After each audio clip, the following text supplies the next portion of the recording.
There are a lot of people who don't know how to make starter bases, and I would not say that I'm one of them. I mean, I've got countless videos on my channel which showcase starter bases. That then got me thinking, why do I find it so easy, but some people just they can't? Is my brain more developed than yours? No, I would not say so. I mean, you can look for yourself if you would like. Welcome to my brain.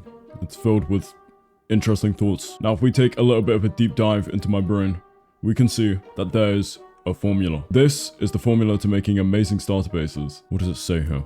Stage 1, the main structure. Beside me, we have a very strapping looking building. This is our main structure, and arguably it's the most important thing to making an amazing starter base. If you don't have one of these, you do not have a base. Now, there are multiple things that you can make for this main structure. Here are some ideas. You could make a cozy little tent, or maybe a little camper van. Notice the word that I used there? Little.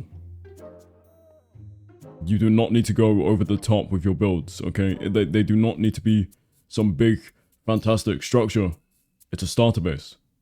Stop doing too much. I have 3 main structures here.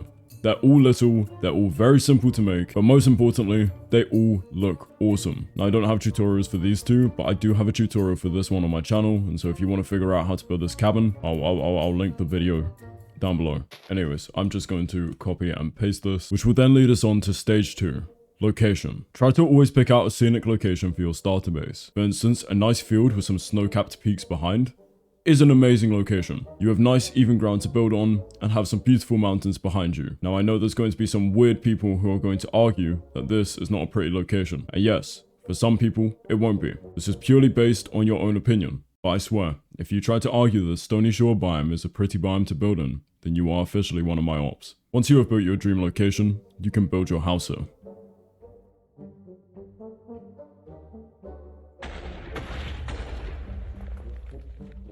I told you not to build in the Stony Shores biome. Okay, yes, this is much better. You've made sure that the blocks fit the surrounding, and you are in a very nice spruce forest. This now leads me on to stage 3. Functional decoration. This is defined by any decoration which has a functional purpose. Come on, you could have worked that out. For instance, surrounding me, I have a load of sugarcane. This is a sugarcane farm. Now, is it the most functional sugarcane farm? No. Does it work? Yes. Does it look nice? Definitely yes. It even says here that you could trade it out for bamboo, or potentially you could do a mix of both. We then have bee farms. I broke it. But by adding a campfire at the bottom, adding a trapdoor on top, and then placing back our piece of scaffolding, we now have a functional bee farm. When this produces honey and we shear it, the bees will not attack us. You can have some crop planters, hiding the water inside a dark oak trapdoor and then putting an oak sapling above it. I choose an oak sapling because the green inside the oak sapling matches very well with all of the crops. Here's an example with carrots, and then with the berry bush, I've used coarse dirt because obviously you don't need water and tilled land. We then have a food/water farm. I'll be honest, this isn't much of a farm. It's just a campfire to cook your food, and then the cauldron can collect some water. It's a lot more practical to use furnaces and a lake. You can also have a crop patch. In the center, we have a little scarecrow, which if I flip up the trapdoor, he's standing on top of a waterlogged slab. We then drop the armor stand, flip the trapdoor down, add a green tunic, a jack-o'-lantern, carved pumpkin, and a bamboo trapdoor. We then have a workstation. As you can see, currently I have a stone cutter, but we can break this, place down a smithing table, and now it's a smithing station. You can have an animal pen. If you did not know, cows cannot jump out of this area. That's because of their mob AI. They do not recognize these trapdoors as being there, and therefore they think that they can pass through them, therefore not attempting to jump, but obviously you can't pass through them unless you jump. The animals are not as smart as us. You could have a storage shed. Welcome to Bubble Cribs. We have a bunch of chests, crafting table, ender chest. Nice little storage shed. And then my favorite, the storage silo. This has been made precisely at this height. We have a little barrel down here so we can access our storage. I'm storing nothing right now. And then on the side, we have a ladder. And if we go all the way up to the top, there's a barrel at the top. If I chuck in 64 stone, and then we jump down to the bottom, stone, because there's a chain of hoppers and barrels all throughout the silo. So the silo is going to be mainly used for bulk storage of one specific item, whereas the storage shed, it will be for all of your items. Now, what I'm going to say about these functional decor is think about the area that you're in. We're in a spruce forest, and so looking at all of these, which one makes the most sense to add to the spruce forest. In my opinion, the food and water farm. And so, I'm just going to copy and paste this. And there we go. We now have a nice little campfire right next to our cabin. Now, something that I mentioned earlier was theming. You really need to consider the area that you're in. There are certain things that you should be building in certain places, and there are certain things that you definitely just would not build for any reason. For instance, if you were deciding to do a futuristic build, why would you ever build a campfire? That does not make sense. They are going to have some fancy scientific technology which cooks the food. And so, don't build a campfire. Build a furnace system which looks like a computer or something, like a 3D printer. Imagine a 3D printer, but it's just furnaces. I do not have an example of that. I mean, look, I'm in a giant spruce forest. I have a campfire and a very rural looking cabin. If I said sorry in a weird way, you'd probably assume that I'm Canadian. If there's anybody in Canada who's willing to adopt me, please do. I would love to move there. Anyways, that moves us on to stage 4. Aesthetic decorations. These decorations serve absolutely no purpose. They just look cool. Like this bench. Someone should make a podcast too. For instance, you can make a watchtower. Now yes, I guess you could argue that this does have a functional purpose, but you do not need a watchtower to shoot the people who build in Stony Shores. Other examples of aesthetic decoration is lighting. Again, lighting does technically have a functional purpose. You don't need light to survive, it just majorly looks nice. You can also add different types of vehicles. For instance, we have boats here. If you're building near a river or an ocean, it makes sense to build one of these gliding across the water. But if you're more land-based, you could build a wagon, or you can go fully small scale and build a wheelbarrow. This one's made with a boat and chest on top of a flower pot and a spruce gate at the back. And this one, I guess, looks a bit more like a trolley, but it's a chest minecart with a spruce gate. You can also add material piles. For instance, you could have a wood pile using ladders and rails to make it look hooked to the ground. I've also added coarse dirt around the place to show that this is very heavy and it's almost squashing the ground. You could add hay bales if you want on a farm, and you may even want to add rocks which have some minerals in them. Potentially, you will have to cross a river to get to your starter base. So,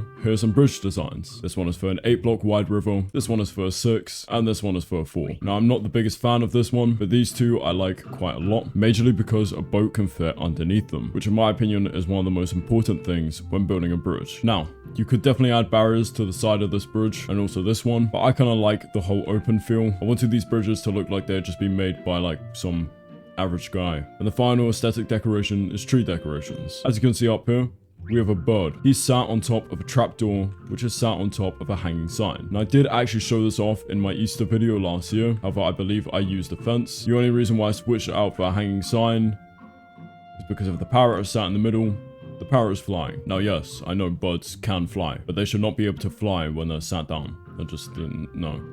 He's floating. The second tree decoration is a hammock. This is made by placing a bed and then 2 gates of your choice on either side. I guess you could technically lengthen this out, but the longer you make it, the kind of weirder it looks. And the final thing that you could add, which maybe this tree is a bit too small for it, is a tire swing. Polished basalt looks very much like a tire, and so if you hang it from a tree, you can use it as a nice little tire swing. Anyways, we are now going to think back to theming. What out of all of these will suit my base quite well? I'll be honest, most of them will. I think the watchtower may overshadow my build, and so I'm not going to use that, but the bench and table will go quite nicely alongside my campfire. And there we go. I decided to add the bench and also the material pile, which now brings us on to our final part.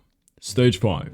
The finishing touches. I'll be honest, I couldn't think of a better name for this. Now, what I mean by this is how can I make this build look more complete? I mean, don't get me wrong. It looks cool, but it looks empty. And honestly, this stage is what will level up your build. You need to make this area fit perfectly into the scenery. Now, something to definitely consider when doing this is composition. You need to figure out the most common area where you are going to be looking at this build. For instance, I'm quite a big fan of this angle here. And using the rule of thirds graph and our knowledge of depth, we can see that the center point of the house, being the door, fits on the first third line, and it also situates in about the mid-ground, whereas the decorational pieces fit on the second third line and also sit somewhere in the mid to background. Now, the way that the composition could be better is by fitting the build into its surroundings. For instance, if I put a spruce sapling down and force it to grow, and then let's do another one up here.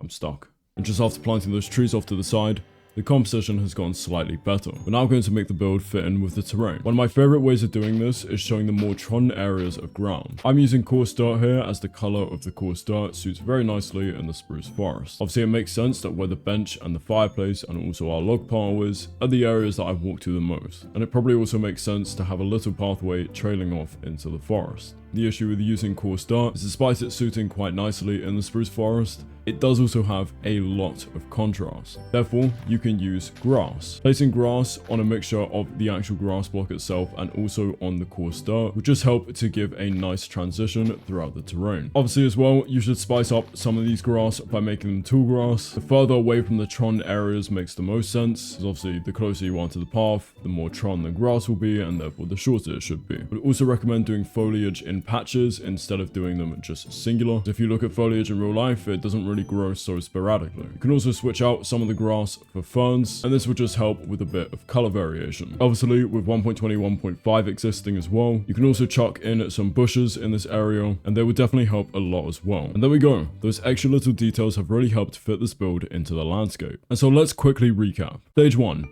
The main structure. It's very important to have some sort of build that you can call your home. Does not matter what it is, just as long as it's got enough space inside for you to put down a bed and maybe a couple storage chests and any other little decorations that you want to add to it. That is what makes a main structure. Stage 2, although you probably use stage 2 before stage 1, is location. If you already know what you're going to build, you now need to pick a pretty place to build in. This spruce forest is a very nice area to build in, specifically with the type of build that I decided to use. Obviously, if your main structure is going to be something like a boat, it doesn't make much sense chucking it in the middle of the forest, although I guess you could technically, and maybe it will look kind of aesthetic. I don't know. But chucking it in the ocean and the river makes a lot more sense for a boat, because they float. And they need water to float. Yeah. Stage 3 is functional decorations. Just think of a farm and think, how can I make this pretty? Obviously, I went for a food farm, or I guess a smelting system specifically for food. And so I made a campfire, because it can cook my food. I'll be honest, the campfire is the worst one out of all of the ones that I made for the functional decor. But anyways, stage 4.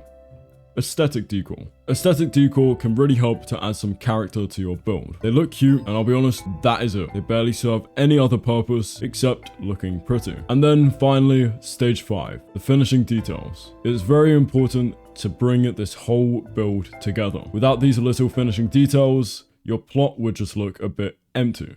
And that's not good. You don't want your plot looking empty. You want it looking like it fits in. But anyways, that is going to do me for today. I really hope you learned something from this video. And I also really hope that you enjoyed it. But for now, everybody, thank you for watching. And I will see you in the next one.